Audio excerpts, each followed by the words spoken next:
Grand Matin Sud Radio, 7h-9h, Patrick Roger. Sud Radio vous explique à 7h45. Passer son permis, l'obtenir à 17 ans au lieu de 18 à partir du 1er janvier 2024. A priori, ça va être possible. Ce qu'a confirmé hier la première ministre Elisabeth Borne. Nous sommes avec Pierre Chasseret, que l'on connaît bien sur Sud Radio, donc de 40 millions d'automobilistes et consultant également sur Sud Radio. Bonjour Pierre. Bonjour Patrick, bonjour à tous. Est-ce que c'est une bonne nouvelle ?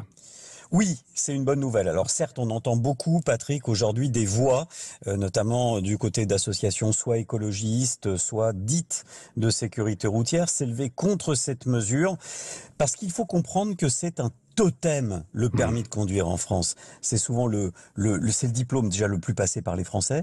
Et puis aussi, depuis 1922, le permis, c'est 18 ans. Et là, on va bouger ce totem d'1 an. Ça peut faire peur. Oui, parce que il y a des accidents qui sont la première cause de mortalité des 18-24 ans. La question, c'est finalement, est-ce qu'il y a suffisamment de maturité à 17 ans ? Alors, vous allez me dire, 1 an, ça change pas grand-chose, peut-être, sauf que pour certains, si, c'est considérable. C'est vrai, Patrick, vous avez raison, mais la maturité, ce n'est pas qu'un âge, ce n'est pas qu'une année. Vous avez des jeunes à 17 ans qui sont parfaitement matures, certains même qui sont dans le monde du travail déjà, les apprentis qui ont besoin en zone rurale de se déplacer. Il faut essayer, il faut tester, bien évidemment. Si ça ne fonctionne pas, s'il y a une recrudescence d'accidents, fondamentalement, je pense que l'État sera suffisamment intelligent pour faire demi-tour.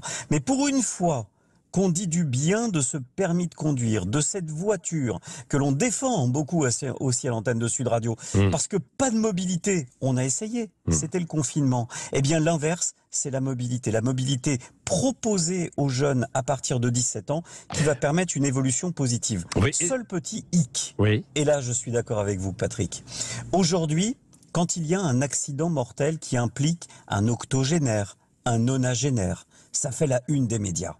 Demain, ce qui fera la une des médias, c'est un accident impliquant un jeune entre 17 et 18 ans.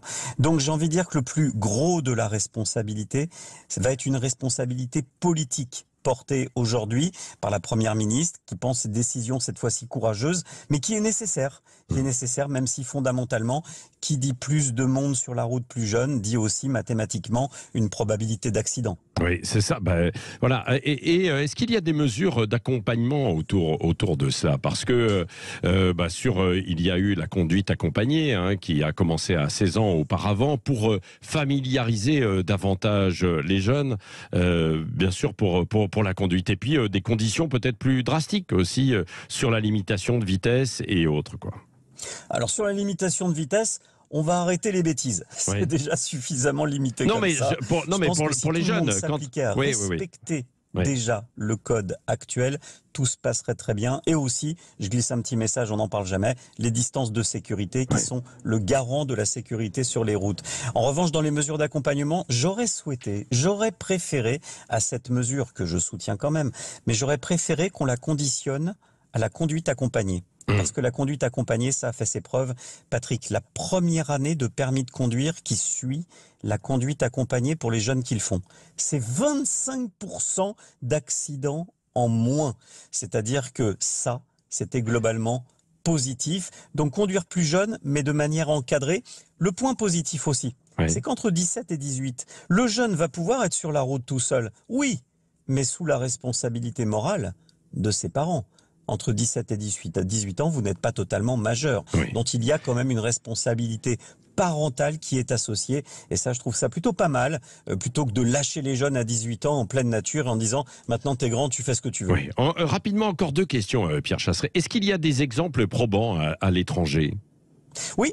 Royaume-Uni, Irlande, le permis est à 17 ans. Et devinez quoi ? Sur les chiffres de sécurité routière, eh bien, ils sont meilleurs que nous. Il y a évidemment les États-Unis. On peut commencer à conduire à 15 ans et demi et 16 ans seul sur la route. Mais bon, on va pas comparer. Et un permis qui est très facile à passer aux États-Unis, je crois. Enfin, quand on est américain, on l'obtient comme ça. C'est la pochette surprise. Oui, non, mais c'est vrai. Et à propos du passage justement de l'examen, on voit que c'est déjà blindé. Il y a déjà beaucoup de monde et que c'est difficile parfois. Il faut attendre longtemps. Il y a un risque de surcharge supplémentaire supplémentaires ou pas? Oui. Oui, et c'est peut-être ça, la problématique numéro 1, ça va être pour l'État, à mon avis, de procéder à un recrutement d'examinateurs. Alors certes, on va pouvoir faire appel et étendre ces examinateurs pour essayer d'aller chercher dans ceux qui sont à la retraite ou dans les formateurs à la conduite qui ne sont pas examinateurs de profession à la base, mais ça va pas suffire. Il va falloir plus d'examinateurs parce que promettre le permis de conduire à tout le monde sans pouvoir le faire passer, ça va poser un souci de toute façon. Oui. Merci beaucoup, mon cher Pierre Chasseret, que nous retrouvons évidemment tous les matins sur Sud Radio. J'ajoute que l'aide à l'obtention du permis de 500 € pour les apprentis va être élargie aussi aux élèves de lycées professionnels. C'est ce qui a été annoncé hier par Elisabeth Borne.